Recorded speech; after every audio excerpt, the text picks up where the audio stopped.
Alors, je ne sais pas si vous, c'était le cas, mais moi personnellement, il y a un jeu qui m'a bouleversé dans mon enfance, c'était tout simplement Uncharted 3. Uncharted 3, sans lui, c'est simple, il n'y aurait pas cette chaîne YouTube.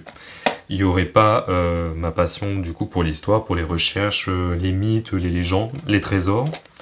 Et aussi, pourquoi je parle de Uncharted 3 précisément dans cette vidéo?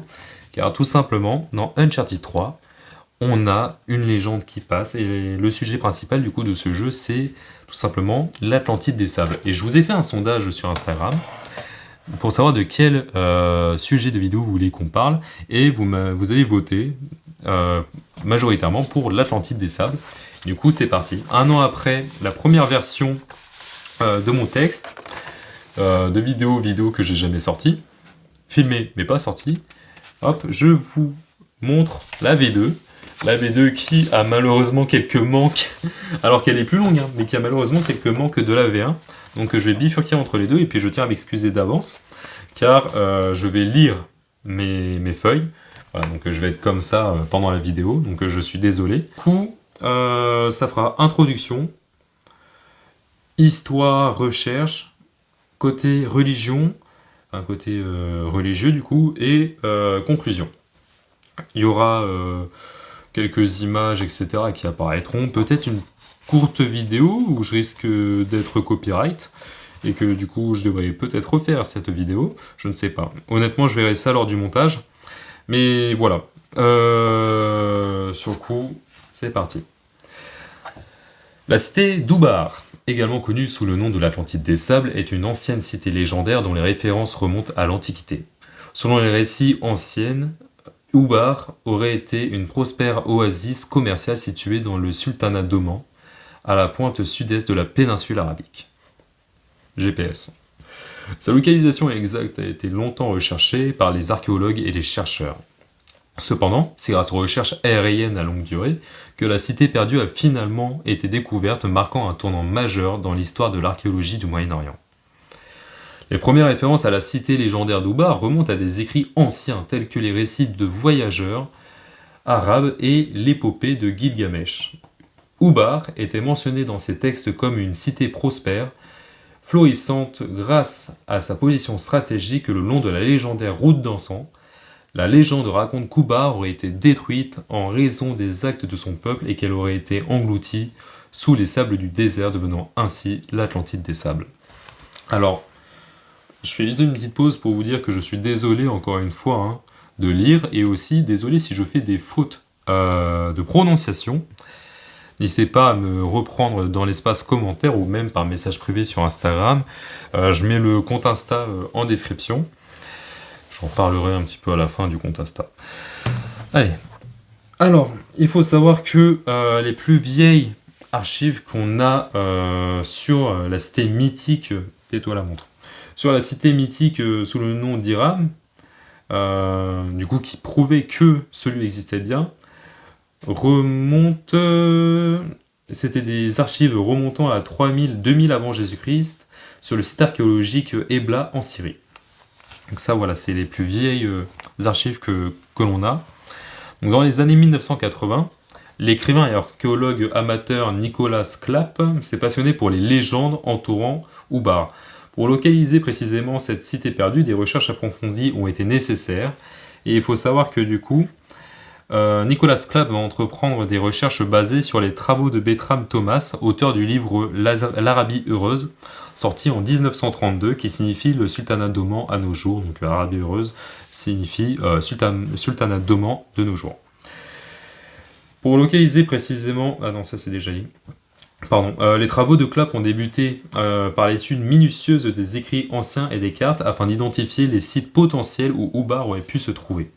Ces recherches ont abouti à une zone du désert d'Arabie près de la ville de Salalah dans le sultanat d'Oman.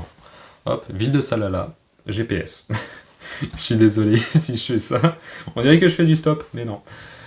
La localisation d'une cité perdue sous le sable depuis des millénaires représentait un défi considérable pour les chercheurs.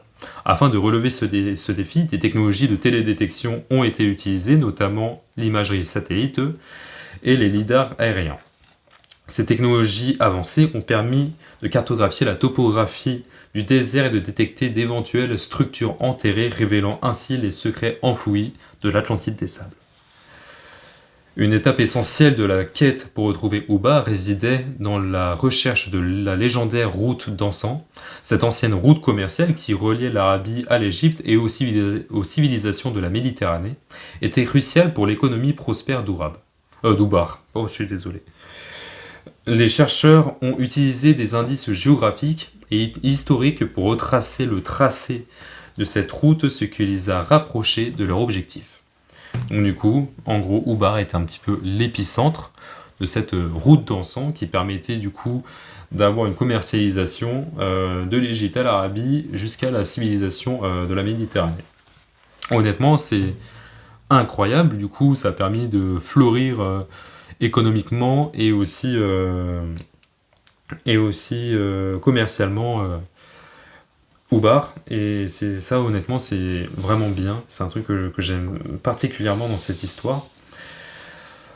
On reprend.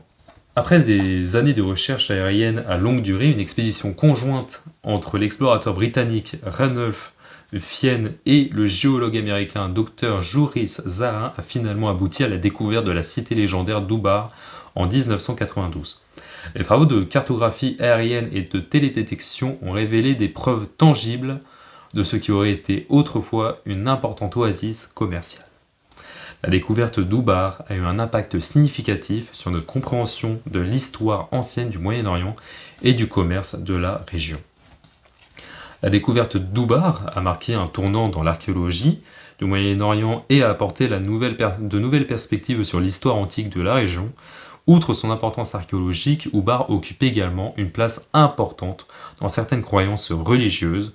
La cité d'Ubar est mentionnée dans le Coran comme une cité maudite détruite par Dieu en raison des actes de son peuple. Cette dimension religieuse ajoute une couche supplémentaire de mystère et d'importance à cette ancienne cité engloutie. Et là, nous allons parler du coup de cette partie religieuse avant de passer à la conclusion, partie religieuse qui personnellement j'affectionne. Dans la tradition musulmane et le Coran, Ubar, Hiram est nommé la cité des piliers, cité aux 1000 colonnes. La ville fut construite par Ad de nombreux siècles après sa création. La ville est devenue centre de débauche et de perversion. Les habitants idolâtraient nombreuses divinités et pratiquaient diverses sciences occultes. Le prophète Houd vint apporter un message pour essayer d'améliorer Hiram au roi de la cité nommée Shaddam pour changer le mode de vie et arrêter les pratiques de l'idolâtrie. Mais le roi ne l'écoutait point, et le dieu Allah jeta sa colère sur la cité avec des vents violents et des tremblements de terre pour que la ville s'enfonce dans le sable pour disparaître à tout jamais de la vue des hommes.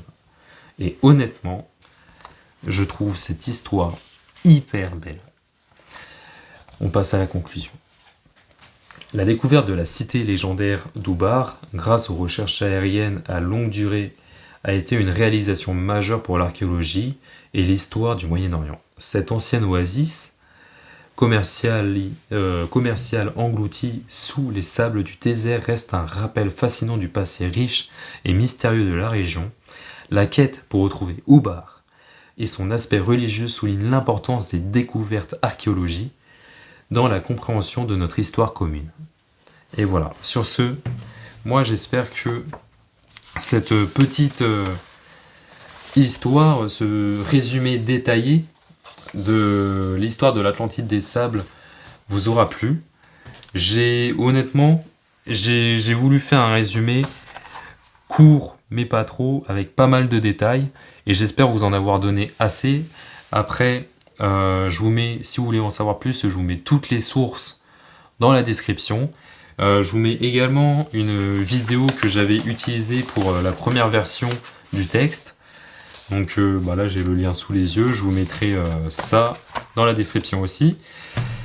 Je trouve, je suis désolé pour les personnes qui étudient le Coran, enfin pour les personnes musulmanes. Je crois qu'on dit qu'on étudie la Bible, donc potentiellement qu'on étudie le Coran aussi. Je suis désolé si je me mets énormément de personnes à dos en disant ça, c'est juste que je ne trouve pas les paroles.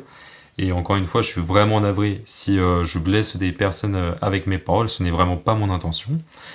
Mais là, par contre, j'ai vraiment blessé des personnes, encore une fois sans le vouloir, mais je trouve qu'il y a une énorme ressemblance entre l'Atlantide des sables et, l'Atlantide de la mythologie grecque. Et moi, personnellement, s'il y a une légende que je dois préférer, personnellement, c'est l'Atlantide des sables. Je trouve l'histoire vachement plus attrayante, attractive, attirante. Et honnêtement, je trouve ça insane. Je trouve ça insane, surtout le côté religieux, l'histoire religieuse. J'adore.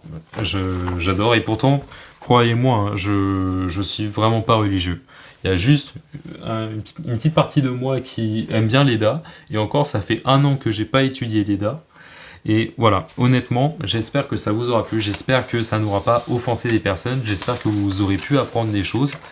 Et sur le coup, si je vois que il y a plus de personnes qui rejoignent le compte Insta, je mettrai des sondages sur le compte Insta Matteo HURL.